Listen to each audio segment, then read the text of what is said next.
भैया गेट भी बंद कर जाना।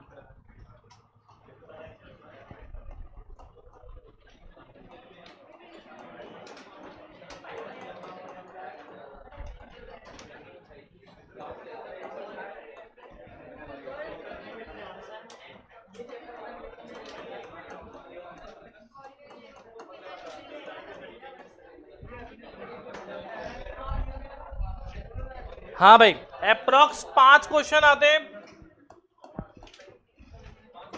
जिसमें परमुटेशन बहुत ज्यादा इजी है, कॉम्बिनेशन थोड़ा सा प्रॉब्लम करता है। तो परमुटेशन और कॉम्बिनेशन एक्सप्लेन करने से पहले आप लोग बेसिक नॉलेज कुछ सीख लो। परमुटेशन क्या है, कॉम्बिनेशन क्या है, कब लगाना है, कब दो आंसर्स को प्लस करना है, कब दो आंसर्स को मल्टीप्लाई करना है।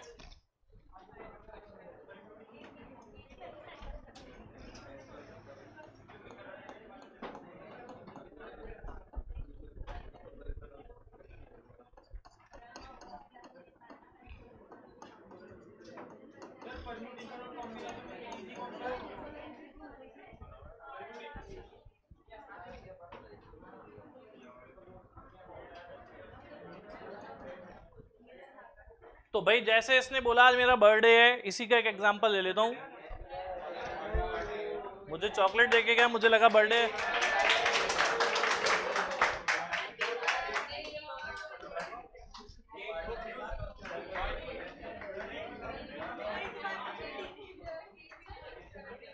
तो भाई ये बर्थडे है, मेरे सामने एक बॉक्स लेकर आया, उसमें 5 स्टार थी, पार्क थी, डेयरी मिल्क भी थी और किटकैट भी थी।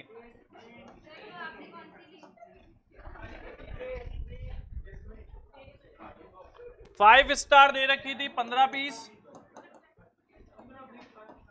डेयरी मिल्क थी 10 पीस, पर्क थी सब 8 पीस, किटकैट थी 12 पीस। मेरे सामने ले आया, सर बर्थडे आप बिल्कुल लो। तो अब जैसे आप लोगों को पता है नॉर्मली एक ही पीस उठाता है कोई भी, दूसरे के सामने बॉक्स लेकर जाते हैं। ये तो है नहीं कि सारी मेरे को ही दे जा, बाकी तो देख लेना। तो मुझे जरा ये बताओ, एक पीस सेलेक्ट करने के मेरे पास कितने ऑप्शंस हैं?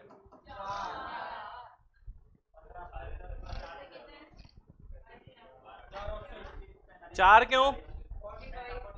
टोटल चॉकलेट कितनी है बैग में? 15, 10, 25, 33 प्लस 12, 45 में से कोई भी मैं उठा सकता हूं। 45 में से मैं किसी को भी सेलेक्ट कर सकता हूं, आइदर 5 स्टार और डेयरी मिल्क और पर्क और किटकैट। मेरी ब्रांड डिसाइड करने के 4 तरीके हैं। ब्रांड अगर 5 स्टार में से लूं, डेयरी मिल्क लूं, पर्क लूं, लेकिन टोटल 45 पीसेज हैं। 45 में से कोई भी पीस सेलेक्ट करूंगा तो मेरा आंसर आ जाएगा या मेरे नंबर ऑफ सिलेक्शन हो जाएंगे। तो मैंने आंसर निकालने के लिए इन सबको क्या किया? प्लस। ये कहलाती है आपके एडिशनल थ्योरम। ध्यान से समझना, ऐड करके आंसर आया है, this is your additional theorem. Either मैं डेयरी मिल्क लूंगा और मैं पर्क लूंगा और मैं 5 स्टार लूंगा और मैं किटकैट लूंगा, यानी आप दूसरा नोट्स बनाकर लिख सकते हो, और के केस में ऐड करते हैं। जब आप और लगाकर बोलो या तो डेयरी मिल्क या 5 स्टार या किटकैट या पर्क, तो और के केस में ऐड करते हैं। अब मैं एक पीस लेकर घर चला गया, मेरे घर पे मेरा बच्चा भी है, बच्चे ने जाकर देखा पापा मुझे भी चॉकलेट चाहिए, मेरे को भी खानी थी उसको भी खानी थी, लेकर एक गया। अब दोनों खाए तो खाए कैसे? अब मैंने कहा अगली बार देखो, अगली बार आने तो किसी का बर्थडे, अब की बारी छोड़ूंगा नहीं। फिर अगले दिन किसी का बर्थडे आया, दूसरे दिन किसी का बर्थडे आया, इस बार उसको भी शायद मेरी नीयत का पता लग गया, भगवान जाने क्या हुआ, वो 5 स्टार और डेयरी मिल्क बस 2 ही चीजें लेकर आया, बाकी सारे ऑप्शन खत्म कर दिए। 5 स्टार उसमें पड़े थे 5 पीस, डेयरी मिल्क पड़े थे 3 पीस।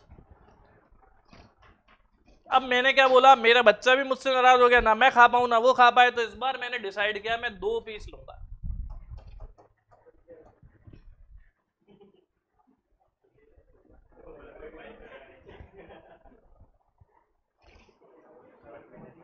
ये लेट ज्वाइन करते हैं, मेरे को परेशानी हो जाती है। मैं पहली क्लास 11 बजे की 11:10 पे शुरू करता हूँ, उसके बाद अब ये पूरी वैसे की वैसे लैंग्वेज आती नहीं। क्या पता इनमें से किसी ने फोन कर दिया हो तो।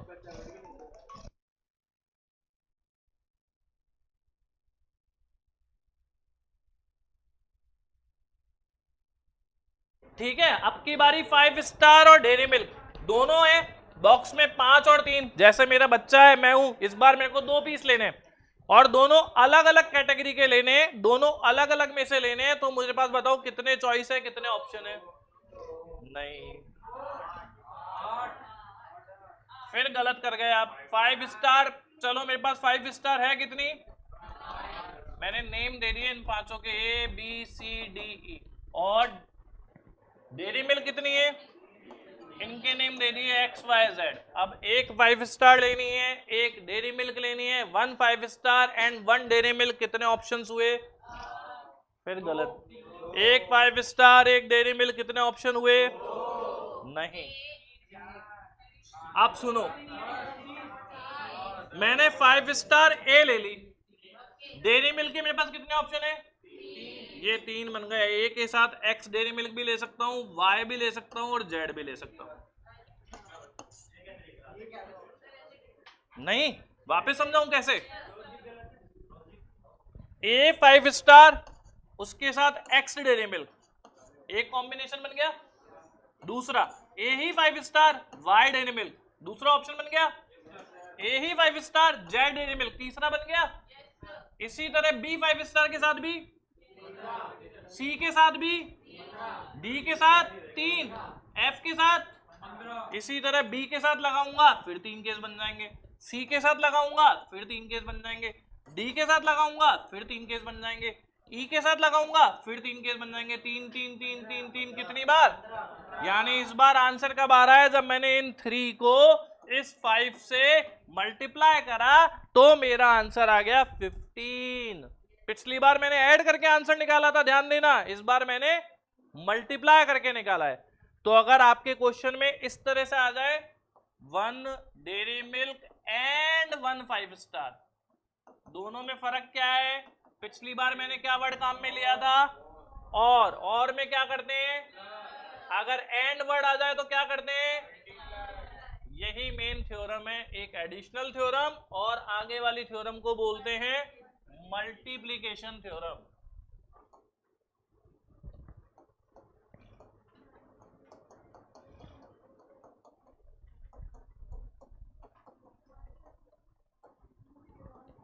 इसमें करेंगे मल्टीप्लाई, इसमें वर्ड आता है एंड के करेंगे केस में मल्टीप्लाई और के केस में करेंगे प्लस। अब आप लोगों को मेनली जो नोट करने वाली बात है वो ये रख सकते हो आप याद, और में प्लस, एंड में मल्टीप्लाई।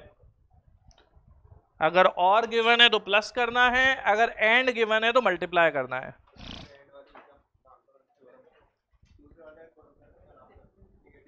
एक मल्टीप्लिकेशन थ्योरम,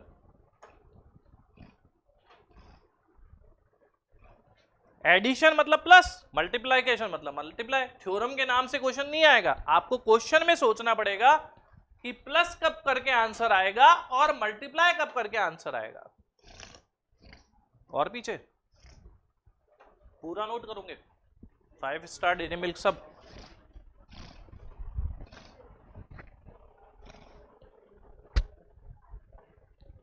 तो बहुत गर्मी हो रही है पीछे, तो हो जाएगा शाम तक ठीक। 5 स्टार 5 नंबर के दोनों मिलाकर चैप्टर, पूरा चैप्टर 5 मार्क्स।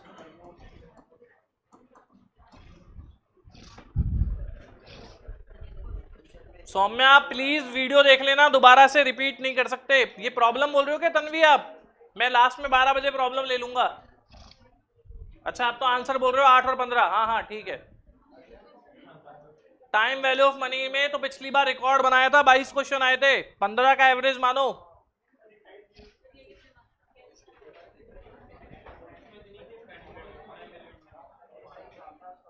अब सारे चैप्टर 5-5 6-6 नंबर के ही हैं, जो मेन चैप्टर था वो टाइम वैल्यू ऑफ मनी ही था।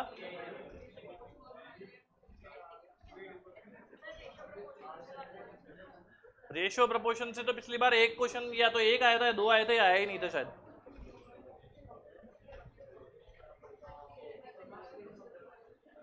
चलो स्टार्ट करें। अब आओ परमुटेशन क्या होता है इस बारे में बात कर ली जाए।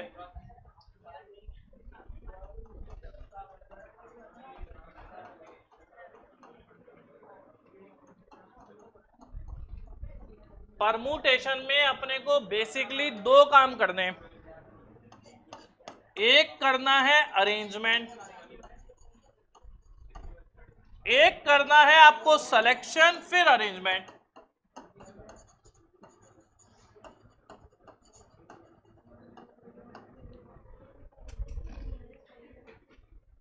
एक करना है आपको अरेंजमेंट, एक करना है पहले सेलेक्ट फिर अरेंजमेंट। इन दोनों का मतलब क्या है पहले वो समझो। कब तो अरेंजमेंट काम आता है और कब सिलेक्शन के साथ अरेंजमेंट काम में आता है। फिर मैं आपको अरेंजमेंट का मतलब भी समझाऊंगा, अरेंजमेंट होता क्या है। मगर ये ध्यान रखना है दो काम होते हैं परमुटेशन के अंदर। अरेंजमेंट समझाने के लिए एग्जांपल दे देता हूं। सपोज 5 स्टूडेंट्स हैं, 5 ही चेयर है। इन 5 स्टूडेंट्स को इन 5 चेयर पे अरेंज होना है, बैठना है, एक एक पर एक एक। कोई चॉइस मतलब ज्यादा कुछ लफड़ा है नहीं, ना स्टूडेंट बचेगा ना चेयर बचेगी। चेयर भी खाली नहीं रहेगी ना स्टूडेंट भी फ्री नहीं रहेगा कि भाई मेरे को जगह नहीं मिली। इसका उल्टा अगर मैं कर दूं, इस बार चेयर है 5, अच्छा मैं चेंज कर देता हूं भाई, चेयर है 3, स्टूडेंट है 5। अब मेरे को क्या करना पड़ेगा, इन 5 में से 3 जो स्टूडेंट मुझे लगता है इनको बैठाना चाहिए, ये थोड़े बढ़िया हैं, ये थोड़े बढ़िया स्टूडेंट है, पढ़ने लिखने में इंटेलिजेंट है, होशियार है, इन 3 को बैठा दूं और 2 को कह दूं भाई अब तुम खड़े रहो, पढ़ते तो हो नहीं, तो पनिशमेंट के नाम पर ही खड़े हो जाओ। तो यहां मुझे 5 में से पहले 3 सेलेक्ट करने पड़ेंगे। कौन से 3 वो हैं, और फिर उन 3 को अरेंज करना पड़ेगा। तो दोनों लैंग्वेजेस में भी फर्क समझ में आ गया होगा। इधर जितने स्टूडेंट हैं उतनी ही चेयर है, दोनों इक्वल है, तो अपना टोटल आंसर आ सकता है, टोटल अरेंजमेंट होगा। इसमें से 5 में से पहले 3 मेरे फेवरेट जो है उनको सेलेक्ट करूंगा, उनको बोलूंगा अब तुम तीनों बैठ जाओ, और उन दोनों को बोलूंगा भाई तुम थोड़ा देर रुको, बाद में बैठना। ठीक है, ये हो गया। अब आओ परमुटेशन के और थोड़ा डीप में जाते हैं। अरेंजमेंट, तो अरेंजमेंट कैसे। अब ये जो अरेंजमेंट हो रहा है वो अरेंजमेंट किस तरह से होगा।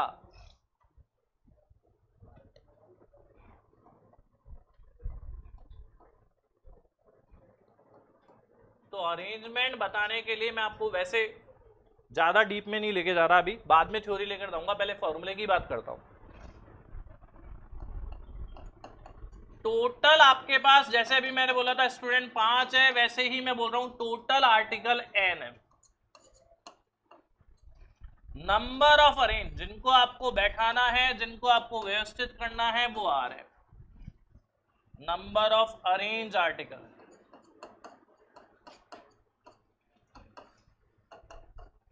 आपका फॉर्मूला है नंबर ऑफ अरेंजमेंट निकालने का, नंबर ऑफ अरेंजमेंट फाइंड करने का, वो फॉर्मूला है NPR। N का मतलब, N का मतलब P किसके लिए, परमुटेशन के लिए। R का मतलब जितने आर्टिकलों को रेंज गई वो कैपिटल R है स्टेट्स में। R का मतलब जितने आर्टिकल को अरेंज करना है वो R। फॉर्मूला बनता है आपका, ये एक साइन है, इसका साइन का मतलब पता है क्या किसी को, L।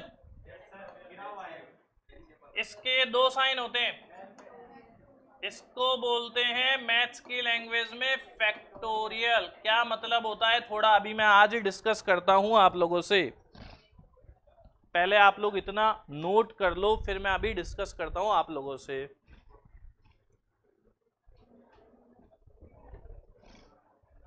N total article, are जितने आर्टिकल को अरेंज करना है वो आर।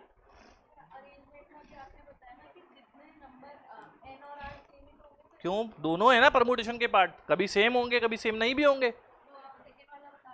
नहीं, फर्स्ट सेकंड दोनों एक साथ चलेंगे। अब आपको कंसेप्ट समझा दिया, फर्स्ट सेकंड एक साथ ही चलेंगे क्वेश्चन में। ये नहीं सोचना टाइप फर्स्ट या टाइप सेकंड, टाइप थोड़ी बोली मैंने टाइप नहीं बोली, मैंने तो बोला अरेंजमेंट मतलब ये दो चीजें हो सकती है परमुटेशन में। ठीक है, इसको क्या बोलते हैं? फैक्टोरियल। ये क्या लिखा हुआ है? n। अच्छा मुझे एक चीज बताओ, 3 सीटों पर 5 लोगों को बैठा सकते हैं क्या? एक के ऊपर एक? नहीं। 3 सीटों पर 5 लोगों को नहीं बैठा सकते। 5 चॉकलेट 10 लोगों में नहीं दे सकते। 3 पोस्टों पर 5 लोगों को ज्वाइनिंग नहीं मिल सकती। अगर पोस्टें 3 खाली है किसी वैकेंसी के लिए और 5 को अपॉइंट कर दें, वो भी पॉसिबिलिटी नहीं है। तो ध्यान रखना, जो टोटल आर्टिकल है वो हमेशा जितने आर्टिकल को अरेंज करना है उससे हमेशा ज्यादा होंगे। भाई 5 सीटों पर ज्यादा से ज्यादा 5 बैठेंगे, या तो 4 बैठेंगे, 3, 2, 1 है, एक भी नहीं बैठेगा। अगर 3 चॉकलेटें मेरे पास है तो 3 स्टूडेंट को दे सकता हूं, 2 को दे सकता हूं, 1 को दे सकता हूं, या 1 को भी नहीं दूंगा।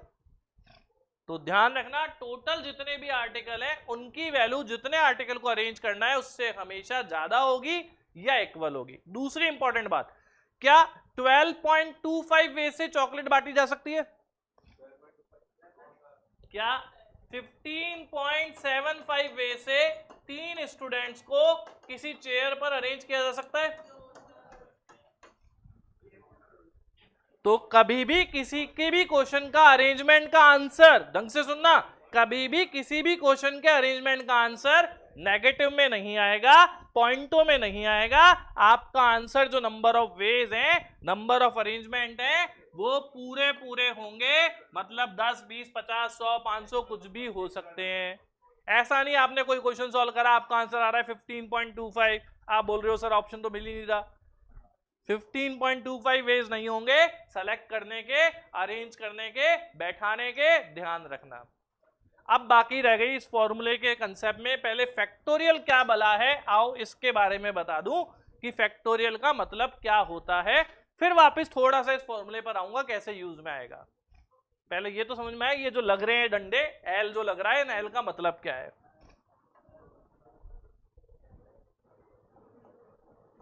तो भाई फैक्टोरियल की कहानी बहुत आसान है। जब बड़े बड़े मल्टीप्लिकेशन काम में आते हैं तो उसके लिए फैक्टोरियल वर्ड बना, जैसे ये 6 फैक्टोरियल।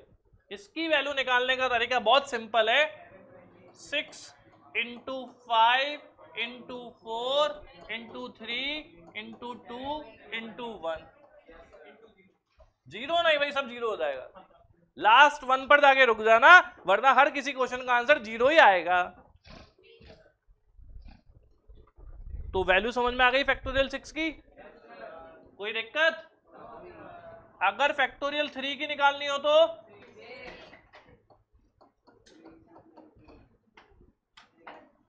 फैक्टोरियल 9 की छोड़ो, 8 की निकालनी हो तो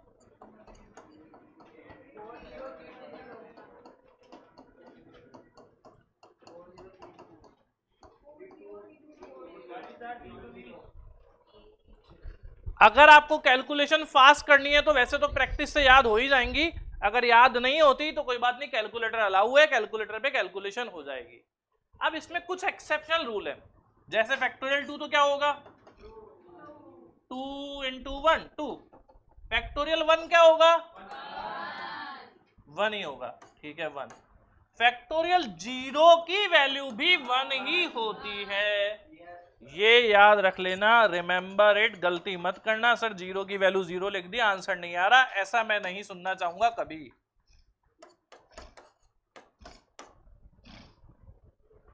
और अगर गलती से कोई फैक्टोरियल नेगेटिव में आ जाए तो आप में गलती है, क्वेश्चन में गलती नहीं है, फैक्टोरियल कभी नेगेटिव में नहीं होगा।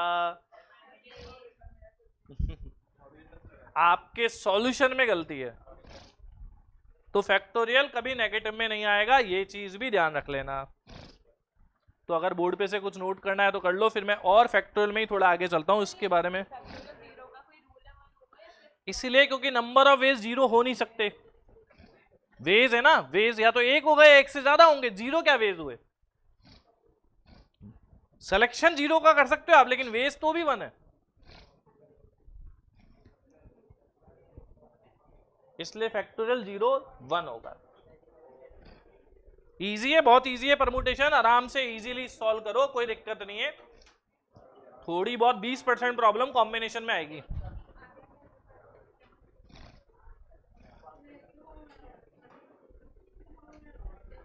अब भी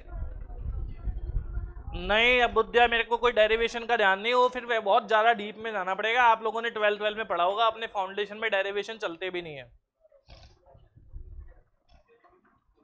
हो गया था क्या नोट, या पीछे लूं? हो गया ना नोट? चलो अब मुझे एक चीज बताओ, अगर फैक्टोरियल 5 प्लस फैक्टोरियल 4 निकालना हो तो क्या मैं इसको ऐड करके 9 फैक्टोरियल लिख सकता हूं क्या? ये गलती मत करना। फैक्टोरियल 5 की वैल्यू अलग सॉल्व होगी, फैक्टोरियल 4 की वैल्यू अलग सॉल्व होगी, और फाइनल आंसर आएगा जो आएगा। फैक्टोरियल 5 कितना होता है?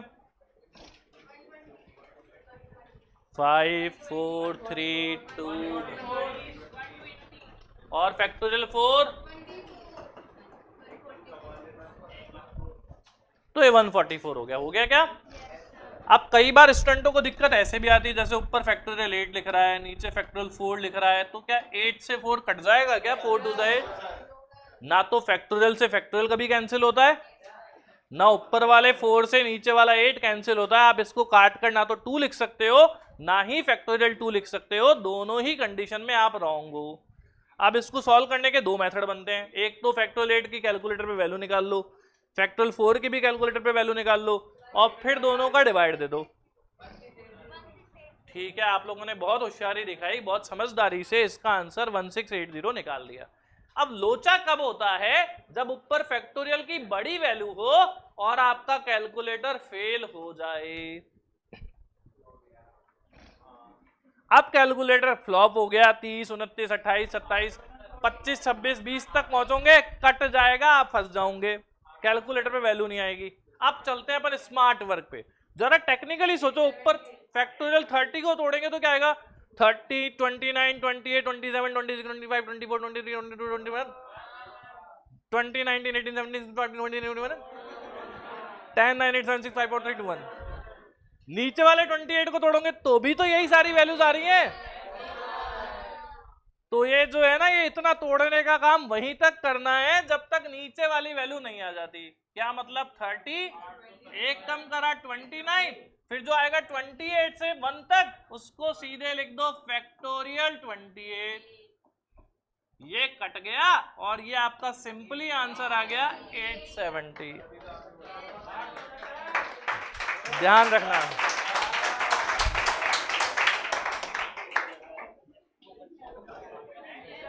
ठीक है ना? तो आप ऐसा मत करना कि तोड़ना पड़े।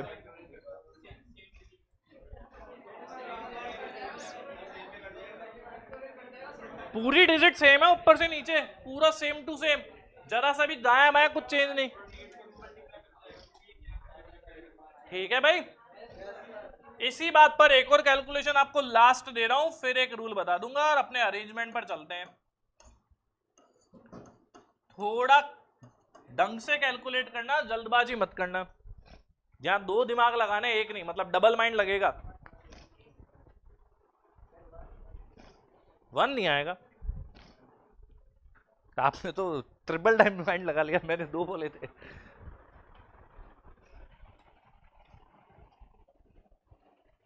और सब कैलकुलेटर अपने अपने लाने स्टार्ट कर दो। ठीक है भाई।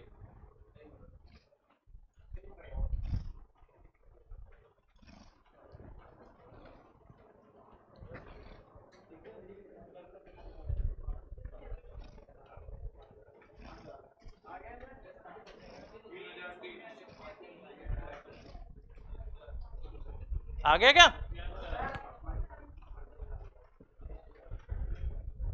अब कहानी कहां तक चलेगी देख लेना आप लोग। थोड़ा इसमें कैलकुलेटर भी लगेगा और थोड़ा माइंड भी लगेगा। सोचो सोचो, नहीं तो मैं बताऊंगा ही।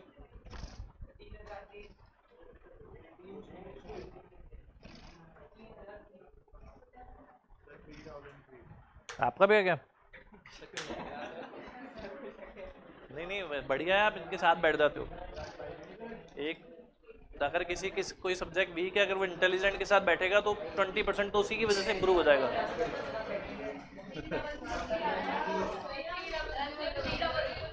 3003 भाई तोड़ने का काम शुरू किया, 15 को तोड़ा, 15, 14, 13, 12, 11, 10 तक तोड़ सकता हूं, नीचे 10 है इसलिए ये 10 से 10 फिर कैंसिल भी हो जाएगा, यहां तक कोई प्रॉब्लम नहीं है। अब प्रॉब्लम आ रही है ऊपर बिना फैक्टोरियल की वैल्यू है, नीचे फैक्टोरियल की वैल्यू है, कटे तो कटे कैसे? तो भैया आपको फैक्टोरियल 5 या तो दिमाग में रख लेना या अब तक याद हो गया होगा। अब ऊपर वाले सबका मल्टीप्लाई करके नीचे वाले सबका डिवाइड दे दो।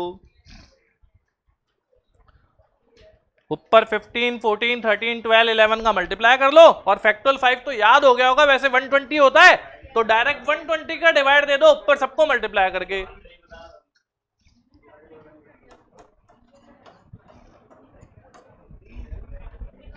अभी तो समझ में आ गया होगा।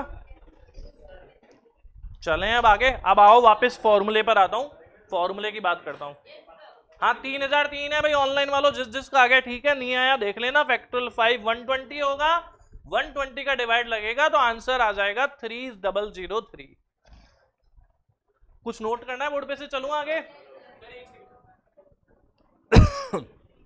इसकी जरूरत अपने को कॉम्बिनेशन में पड़ेगी। वैसे ये जो मैंने चीज समझाई है ये काम में आएगी कॉम्बिनेशन में नॉर्मली।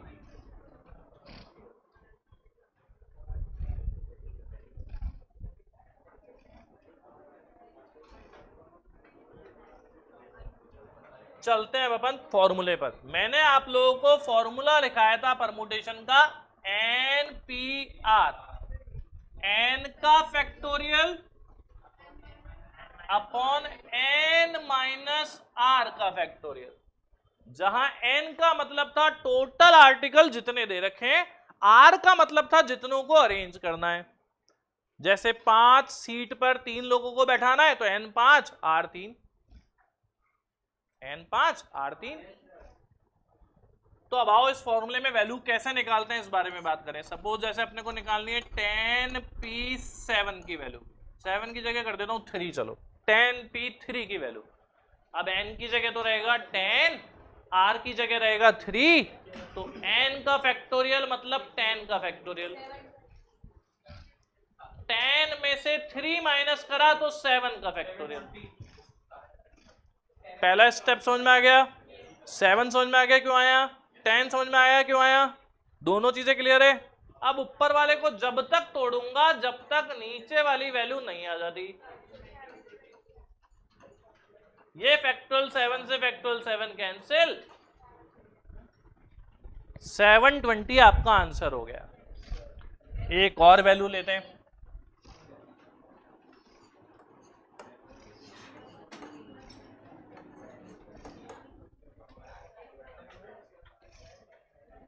p4, ऊपर वाले का फैक्टोरियल यानी फैक्टोरियल 15, 15 में से 4 माइनस हुआ, 15 माइनस 4 11, 15 इंटू 14 इंटू 13 इंटू 12, ये कैंसिल, कितना बोला?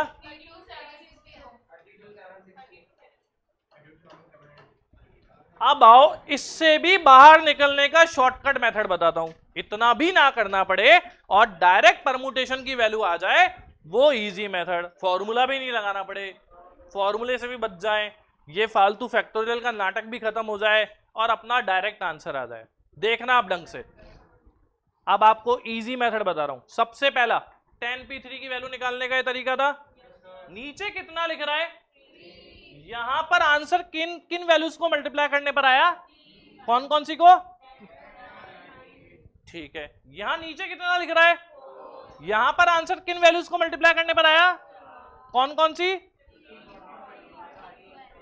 इसका मतलब यह हुआ अगर नीचे 3 है तो इस 10 को 3 बार मल्टीप्लाई कर दो, और नीचे 4 है तो इस 15 को 4 बार मल्टीप्लाई कर दो। ये सब कुछ झमेला हटा दो। कैसे? सपोज जैसे मुझे वैल्यू निकालनी है 13p2 की, नीचे कितना है 13 को जरा 2 बार मल्टीप्लाई करो, 13 इंटू 12, ये इसका आंसर है भाई, यही इसका आंसर है। आप 13p2 की वैल्यू निकाल लेना, आंसर 156 ही आएगा। अच्छा मुझे बताओ, अगर यहां पर दे रखा हो 10p6 तो आंसर के लिए कितनी बार मल्टीप्लाई करना पड़ेगा? 10। कैलकुलेटर पे डायरेक्ट, भाई मैं तो कह रहा हूं कॉपी में ये भी मत लिखो, कॉपी में ये भी मत लिखो, डायरेक्ट कैलकुलेटर पे मल्टीप्लाई कर लो। 10 9 8 7 6 6 बार मल्टीप्लाई करना है। 1 2 3 4 5 6, कितना आ रहा है? 1।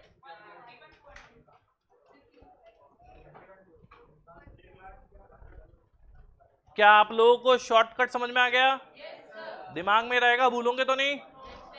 जितना नीचे लिख रहा है बस ऊपर वाली डिजिट को उतनी बार मल्टीप्लाई कर दो, उससे आपको इस फॉर्मूले को वैसे याद रख लेना, लेकिन फॉर्मूले से आप फ्री हो गए। आपका टाइम बचेगा, सारा काम कैलकुलेटर पर हो जाएगा, कुछ भी कॉपी में लिखने की जरूरत नहीं, इजीली हो जाएगा। चलो अब एक इसी बात पर आपसे और लास्ट एक रूल बताता हूं, फिर आता हूं मैं बुक के क्वेश्चंस पर। जो फर्स्ट टाइप या टाइप पे बता दूंगा, बुक के क्वेश्चन ले लूंगा। रब कर दूं, कुछ नोट करना है?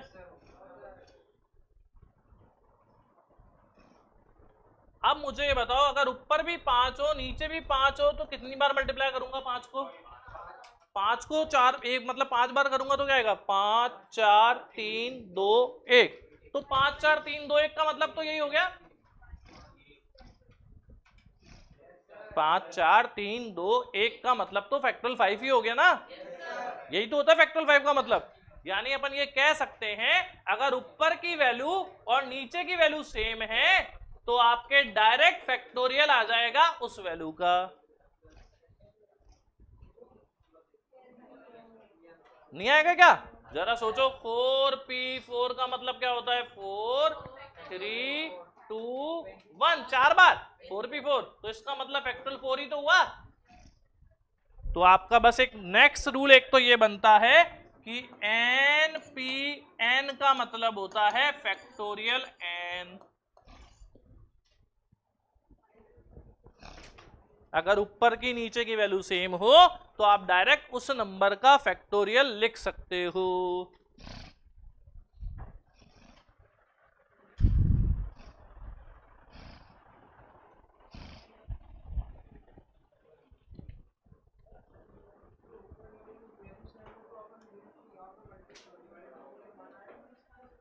नीचे तो 0 हो जाएगा, 0 फैक्टोरियल का मतलब तो ऊपर ऊपर की वैल्यू रह गई भाई, नीचे 0 फैक्टोरियल, 0 फैक्टोरियल का मतलब 1।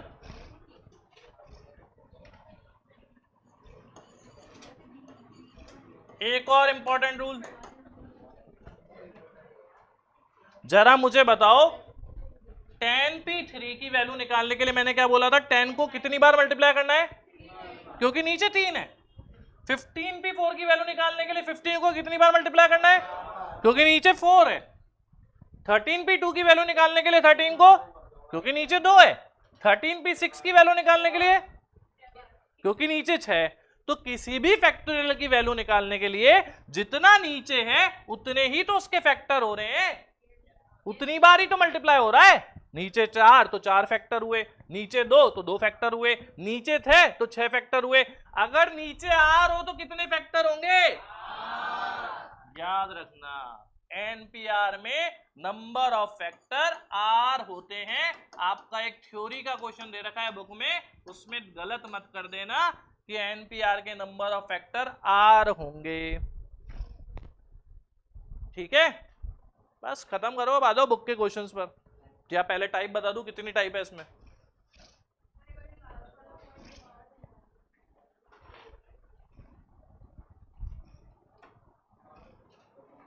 टेन p3 की वैल्यू निकाली तो 10 कितनी बार मल्टीप्लाई हुआ? 3 बार, क्योंकि नीचे 3 है। मतलब 10 को 3 बार ब्रेक किया, यानी इस तरह इसको बोल सकते हैं 3 फैक्टर्स। 10p4 की वैल्यू निकाली, 15 को 4 बार, 15p4 की 15 को 4 बार मल्टीप्लाई करा, यानी इसको 4 बार मल्टीप्लाई करा, यानी इसके 4 फैक्टर। 13p2 की वैल्यू निकाली, 2 बार मल्टीप्लाई करा, मतलब इसके 2 फैक्टर। 10p6 की वैल्यू निकाली, 6 बार मल्टीप्लाई करा, 6 फैक्टर। तो कुल मिलाकर जितना नीचे वाली टर्म है उतने ही उसके फैक्टर होंगे। तो 10pr में भी नंबर ऑफ फैक्टर, npr के भी नंबर ऑफ फैक्टर 8 होंगे। ओके,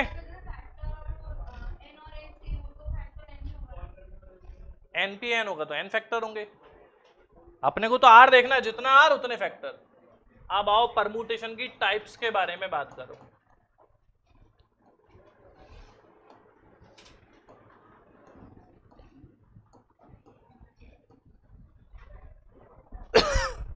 चार टाइपों में बांटा है मैंने इस चैप्टर को। वैसे तो आप बुक में खोलोगे तो खूब सारी टाइपें मिलेगी, बट बेसिकली मैंने इस चैप्टर को 4 टाइप्स में डिवाइड किया है। टाइप 1 वो है जिसमें आपके ये फॉर्मूला डायरेक्ट लग रहा है, एनपीआर वाला फॉर्मूला बेस, डायरेक्ट फॉर्मूला लग रहा है। टाइप 2 वो है जिसमें नंबर बेस्ड क्वेश्चन है। नंबर मतलब समझ गए ना, डिजिट दे रखी है, नंबर मतलब डिजिट बेस, 1 2 5 7 ऐसे डिजिट दी हुई है। नंबर को ब्रैकेट में लिख देता हूं मैं डिजिट।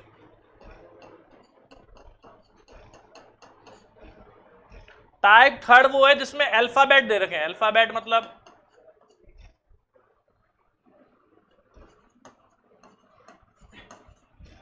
ABCD वाले क्वेश्चन, वर्ड्स वाले क्वेश्चन। और टाइप 4 वो है जो थोड़े से ट्रिकी क्वेश्चन है, जिसको अपन ट्रिक पर बेस मान सकते हैं, that is tricky question.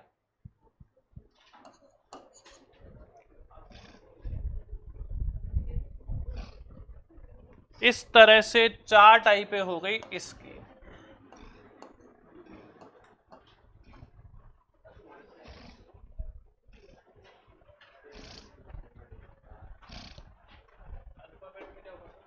Digit दे रखे, वर्ड दे रखे होंगे। जैसे आपसे मैंने, आपका नाम क्या है?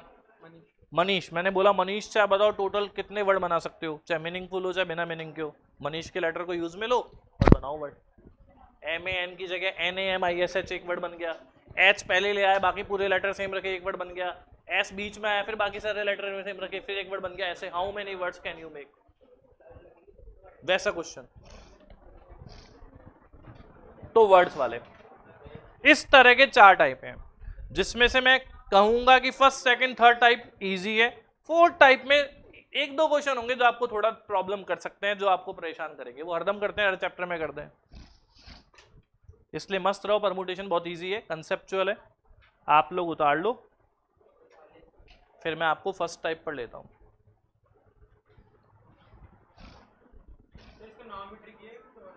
कुछ नहीं है, ऐसा कुछ नहीं, घबराओ मत, डर को भूल जाओ, बस प्रैक्टिस में लग जाओ। रिजल्ट तो ना आप बदल सकते हो ना मैं बदल सकता हूं, बदल सकती है एक आपकी मेहनत और एक भगवान का आशीर्वाद। भगवान का आशीर्वाद तो यही, आप लोगों पे कोई दिक्कत वाली बात ही नहीं है। मुझे तो लगता नहीं कोई भगवान को नहीं मानने वाला है, सब मानते हैं। मेहनत करनी पड़ेगी, मेहनत करोगे तो हो ही नहीं सकता सफलता ना मिले। चलें आगे, आ जाओ एक बार बुक ओपन करो। परम्यूटेशन में स्टार्टिंग के कुछ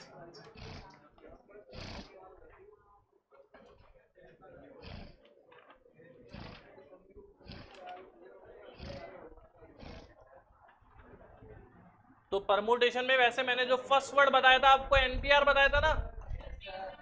कई जने, कई टीचर, कई बुक्स में ऐसे भी डिनोट कर देते हैं इसको,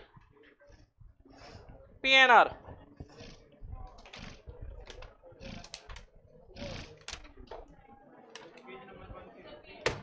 पेज नंबर 103।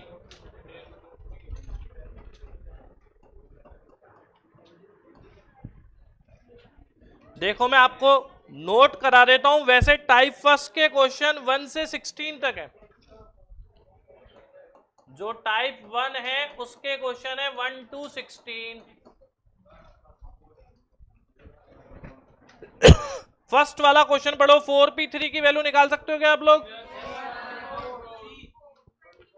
क्वेश्चन सेकंड पढ़ो। 5p2 और 6p3 की वैल्यू निकाल सकते हो जाएगा ना आप लोगों से? मैं आप लोगों के भरोसे छोड़ रहा हूं। फैक्टोरियल 7, फैक्टोरियल 7 भी मिल जाएगी।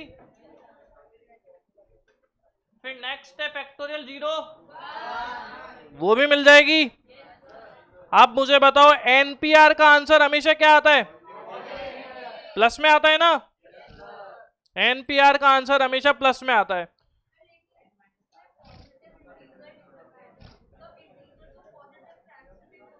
इंटीजर होते हैं क्या फ्रैक्शन में? 6 question, NPR is the restriction is, NPR में बोलो एन की वैल्यू आर के, ध्यान है क्या? या नोट्स दिखाऊं?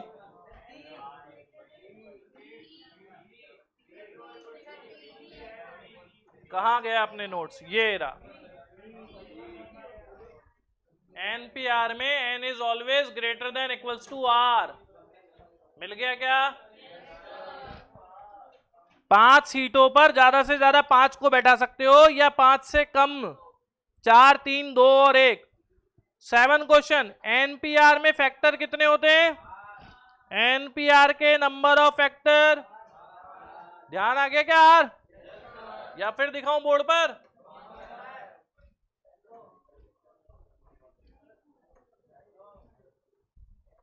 Number of factor are. अब 8 क्वेश्चन, एनपीआर का फॉर्मूला कौन सा है? एनपीआर का फॉर्मूला होता है factorial N upon factorial N minus R, N minus R factorial. मिल गया क्या ऑप्शन? अब आ जाओ 9th क्वेश्चन पर। यहां से अपन क्वेश्चन सॉल्व करना शुरू करते हैं।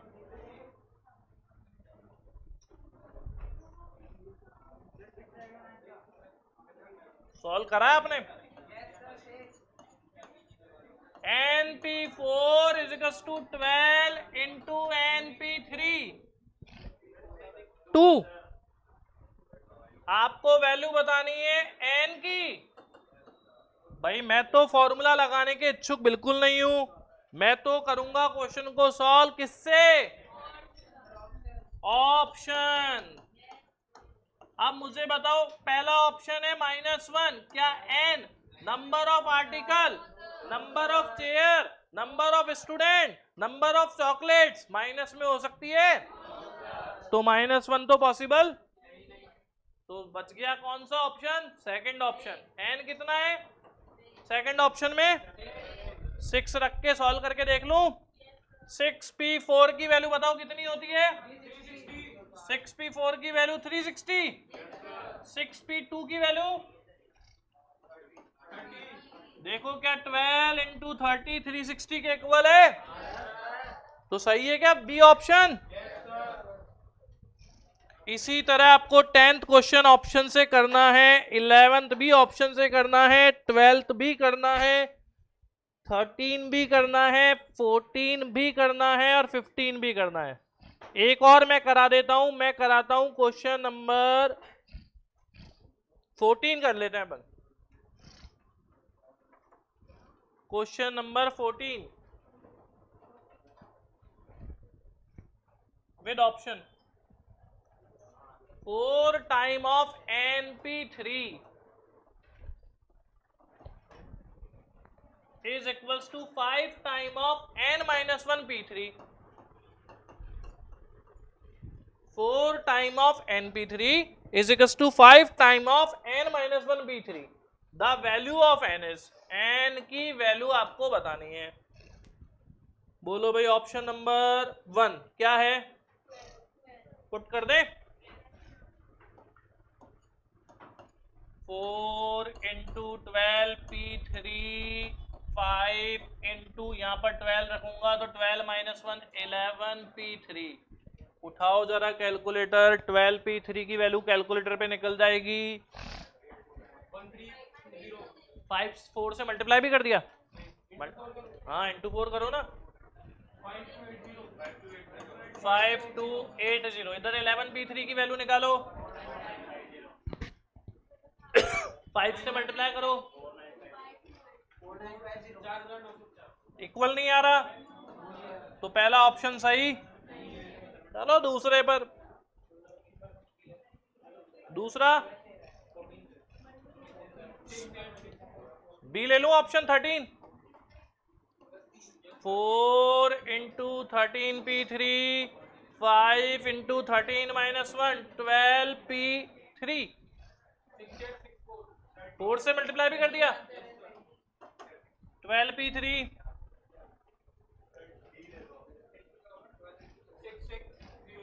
इंटू 5, नहीं आ रहा ना इक्वल,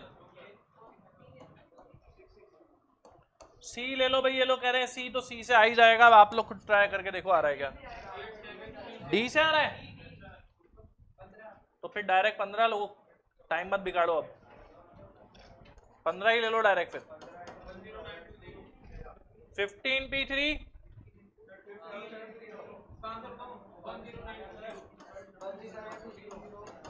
इधर 15 माइनस 1, 14p3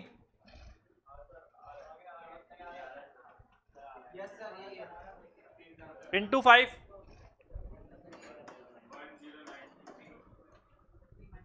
बस। तो बेस्ट पॉइंट ऑप्शन से ये है और कोई तरीका नहीं है, कोई भी तरीका नहीं है।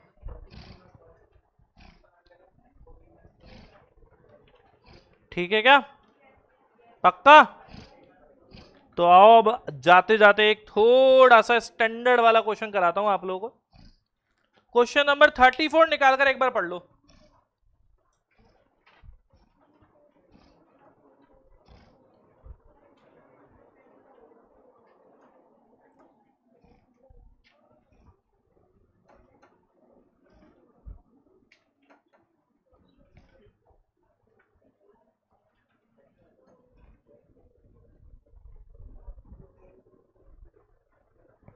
क्या इस क्वेश्चन की लैंग्वेज समझ में आ रही है? केवल लैंग्वेज समझ में आ रही है तो काम चल जाएगा, नहीं आ रही तो एक बार, दो बार, तीन बार पढ़कर जरूर देखो, फिर मैं समझाता हूं। 34 क्वेश्चन, चॉकलेट बॉय टफ है क्या? कुछ भी आज जितना पढ़ाया? अच्छा, मैं डर गया, मैंने कहा अभी तो मैंने चैप्टर शुरू करा है।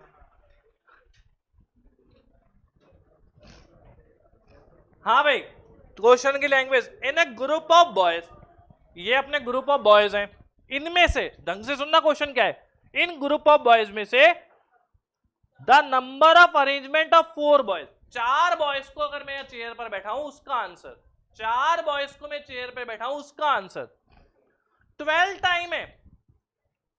इस ग्रुप ऑफ बॉयज में से अगर 2 बॉयज को चेयर पे बैठाऊं उस आंसर का, इस ग्रुप ऑफ बॉयज में से 4 लड़कों को अरेंज करूं या इस ग्रुप ऑफ बॉयज में से 2 लड़कों को अरेंज करूं, तो 4 वाला आंसर 2 वाले आंसर का 12 टाइम है। आपको बताना है इस ग्रुप में कितने बॉयज हैं। एक ग्रुप है, ये ग्रुप है, इनमें से 4 को अरेंज करना है, 4 को यहां लाइन से अरेंज करना है, वो आंसर आएगा एक। इस ग्रुप ऑफ बॉयज में से 2 को ही अरेंज करना है, अगली बार नेक्स्ट टाइम 2 को अरेंज करना है, एक वो आंसर आएगा। तो 4 को अरेंज करने वाला आंसर 2 को अरेंज करने वाले आंसर का 12 टाइम है। अभी समझ में आ गया? आपको बताना है इस ग्रुप में बॉयज कितने हैं, how many boys are there in the group. अब मैं आ रहा हूं मेरे कंसेप्ट पर, मुझे नहीं पता ग्रुप में कितने बॉयज हैं, मैंने ले लिया ग्रुप में बॉयज कितने हैं, ढंग से सुनना, कितने बॉयज हैं, अरेंज कितनों को करना है पहली बार में, n बॉयज हैं, 4 को अरेंज करना है, total article n, number of arrange article r, तो n में से 4 को अरेंज करने के जो आंसर आएंगे, नंबर ऑफ अरेंजमेंट जो होंगे वो होंगे np4। ये np4 समझ में आ गया क्यों किया? पहली बार कितनों को अरेंज करना है, 4 को, दोबारा कितनों को अरेंज करना है, बॉयज उतने ही है, ग्रुप में बॉयज उतने ही है, ग्रुप में बॉयज n ही है, मुझे अरेंज करना है 2 को, तो n में से 2 को अरेंज करने वाला आंसर np2। अब ये वाला जो आंसर है ये इस वाले आंसर का 12 टाइम होना चाहिए, मतलब अगर ये 1 है तो ये 12 हो 12 टाइम, ये 20 है तो ये 12 20 का 20 टाइम हो। तो अब आप देख लो, आंसर निकाल लो, ऑप्शन से सॉल्व कर लो, डायरेक्ट सही ऑप्शन ले लूं। सपोज मैंने 6 ले लिया, देखो भाई 6p4 की वैल्यू कितनी आती है, 6p4 6p2 6p2 क्या ये इसका 12 टाइम है? इसको 12 से मल्टीप्लाई करने पर 360 आ जाएगा। तो आपका आंसर हो गया number of boys in the group is 6। अभी लाइन समझ में आ गई? थोड़ी बहुत लैंग्वेज, बस ऐसे कुछ कुछ लैंग्वेज पर फोकस करना तो आपका काम चल जाएगा। अभी मैं फर्स्ट टाइप को ओवर करता हूं और आप लोग अब ट्राई कर लेना। आप मुझे बता दो प्रॉब्लम कुछ हो तो। लैंग्वेज समझ में आ गई है? 56 एन्युटी का क्वेश्चन नंबर 56 क्या है ऐसा 56 में?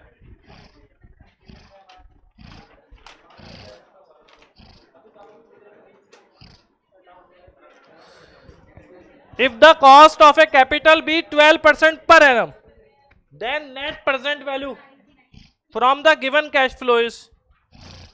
इसको उसी मेथड से करना है। काई में दे रखा है, ये माइनस में दे रखा है, ये माइनस हो जाएगा, बाकी सब प्लस हो जाएंगे। उसी मेथड से करना, उसी से। उसी का मतलब समझ गए क्या आप? किस मेथड से? कितनी है रेट ऑफ इंटरेस्ट?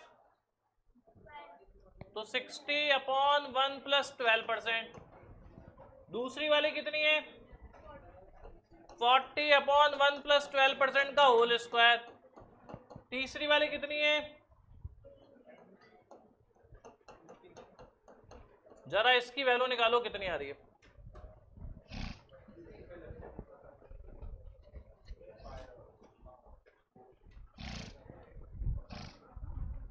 निकालो जरा इसकी वैल्यू कितनी है।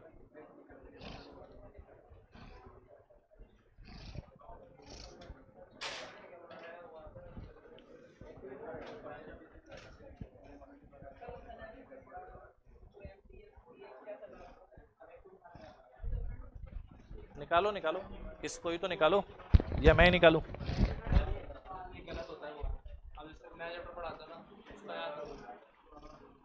पुराना भूल जाते हो उसके लिए एक ही सिस्टम है, केवल एक सिस्टम है। या तो वीक में एक बार उस चैप्टर का रिवीजन कर लो खुद घर बैठ के, या फिर पेशेंस रखो, पूरा कोर्स हो जाने दो, फिर उसके बाद घर बैठ के आराम से नोट्स पढ़ के निकाल लेना। ज़्यादा प्रॉब्लम नहीं आएगी अगर क्लास में समझा हुआ है तो। वीडियो भी तो है फिर आपके पास, कोई और सॉल्यूशन निकल भी नहीं सकता। वो तो हमेशा होता है मैथ्स में, हमेशा होता है। आपके साथ नहीं, नॉन मैथ्स वालों के साथ भी वही होता है, मतलब मैथ्स वालों के साथ भी। कितना आया? प्लस करो ना इनको। 123 121.03। अब ये इनटू 1000 में सब चीजें। चलो पहले बताओ लॉस कितने का लग रहा है फर्स्ट ईयर में? 100 का।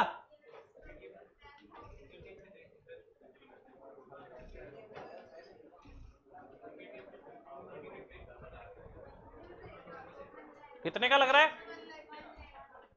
इसमें से 100 माइनस करो, कितना आ रहा है?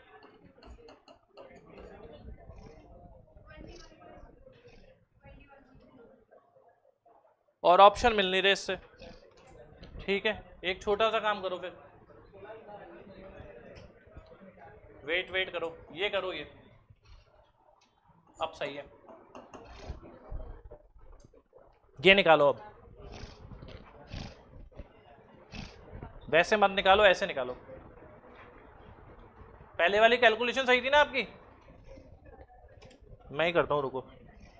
40 divided by 1.12 35.71 MC plus 50 divided by 1.12 divide 1.12 39.85। ये आ रहा है इसका सम 75.57।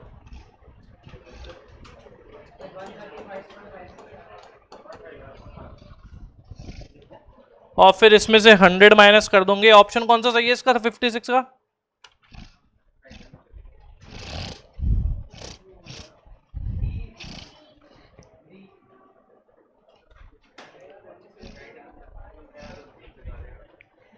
तो भाई इसका आंसर गलत दे रखा है पीछे।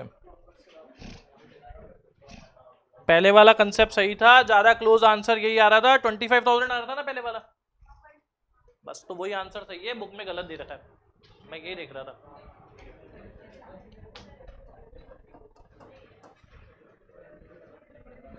पता लग गया कि पहले वाला आया कैसे?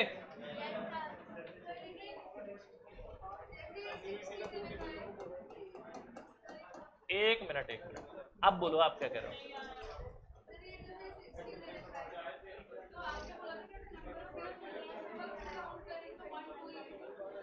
एक साल बाद अगर कोई वैल्यू दे रखी है तो प्रेजेंट वैल्यू निकालने के लिए तो पावर 1/2 की पावर 1 ही तो आएगी। 2 साल बाद दे रखी है तो, 3 साल बाद दे रखी है तो,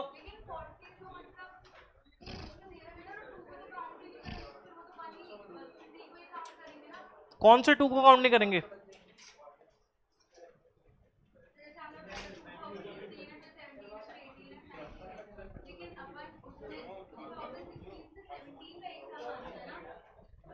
तो यहाँ 0 ईयर का मतलब जिसको 0 ईयर दे रखा है वो 2016 है। 0 ईयर का मतलब यही तो हुआ, 0 ईयर लिख रहे हैं ना, नंबर ऑफ ईयर 0, वो 2016 है। उसके बाद अगला साल 2017, उससे अगला 18, उससे अगला 19। 1 प्लस 12% लिख दो या 1.12 लिख दो, बात एक ही है। गलत दे रखा है बुक में आंसर, मैं यही चेक कर रहा था। और फिर माइनस कर देना इसको प्रॉफिट जो दे रखा है उसमें से, लॉस दे रखा है उसमें से। और कोई क्वेश्चन? होमवर्क क्या है, वही सारे हैं 1 to 17 तक। अब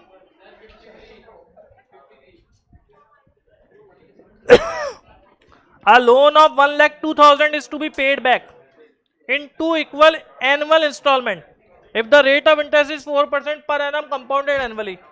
The total interest charge in under this installment plan. आप हर साल की इंस्टॉलमेंट निकाल लोगे?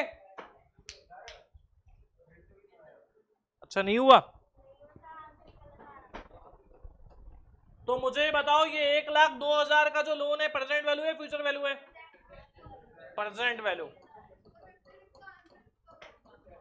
रेट ऑफ इंटरेस्ट है 4%, ठीक है। कितनी इंस्टॉलमेंट है? इंस्टॉलमेंट। तो फॉर्मूला बताओ कौन सी एन्युटी है? फॉर्मूला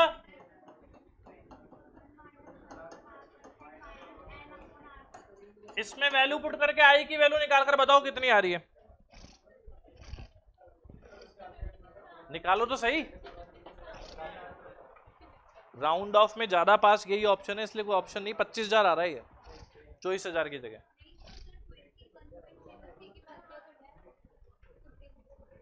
इसमें से 100 है ना, ये इसको माइनस करना है, वो माइनस कर दिया था 100, बस इसको इंटू 1000 करना है क्योंकि सब चीजें 1000 में है। बस वही आंसर है।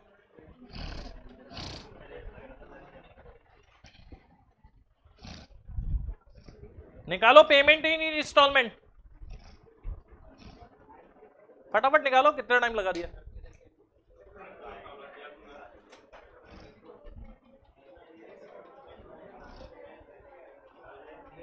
नहीं निकला?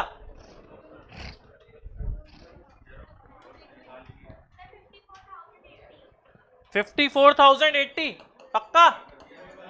ये है एक इंस्टॉलमेंट की वैल्यू और इंस्टॉलमेंट है 2। तो अगर एक इंस्टॉलमेंट में मैं इतने रुपए दूंगा तो 2 इंस्टॉलमेंट में कितने दूंगा? इंटू 2 कर दिया, कितना आया? 108। और लिए कितने थे मैंने लोन के? 1,02,000। और दे कितने रहा हूं? अब बताओ, अगर इतने दे रहा हूं, इतने लिए थे, तो इंटरेस्ट के कितने रुपए दे रहा हूं?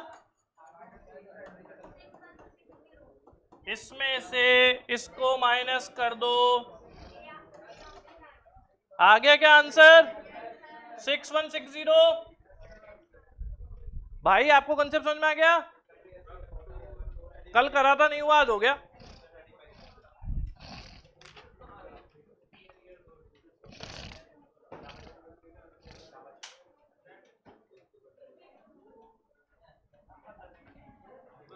व्हाट, अच्छा मुझे ये बताओ, ये जो 35 किसने पूछा है? 35 इस क्वेश्चन में कहीं पर एन्युटी लिख रहा है क्या? कहीं पर इंस्टॉलमेंट लिख रहा है क्या? तो फिर काहे का क्वेश्चन हुआ? कंपाउंड इंटरेस्ट का, उससे प्रेजेंट वैल्यू निकल जाएगी। आप एन्युटी लगा रहे होंगे, अभी समझ में आ गई mistake? 60 A sum of money is put at 20% compound interest rate per annum, at which year the aggregate amount just exceed the double of the original sum. पहले बात बताओ, ये एन्युटी का क्वेश्चन है क्या? नहीं है ना। कंपाउंड इंटरेस्ट का है, रेट ऑफ इंटरेस्ट कितनी है? 20%, आपको करना है डबल।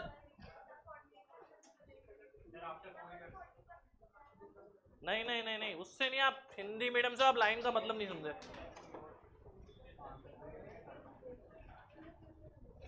क्वेश्चन नंबर है 60, कोई सम है, वो डबल कितने टाइम में हो जाएगा ये आपको बताना है। रेट ऑफ इंटरेस्ट है 20%, एन्युटी का क्वेश्चन है नहीं, तो अपने को कंपाउंड इंटरेस्ट वाला फॉर्मूला लगाना है।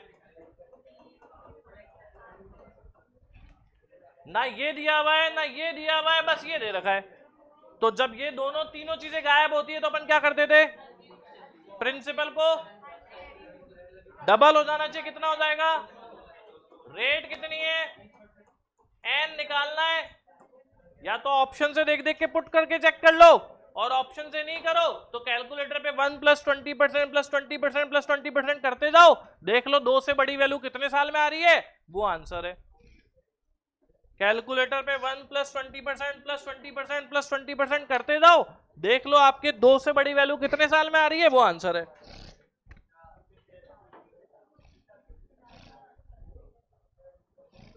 जितने साल में आ जाएगी वो आपका आंसर होगा। बस 12-15 हो गए वैसे भी। कंपाउंड टेस्ट करो आप, मतलब परमुटेशन करो।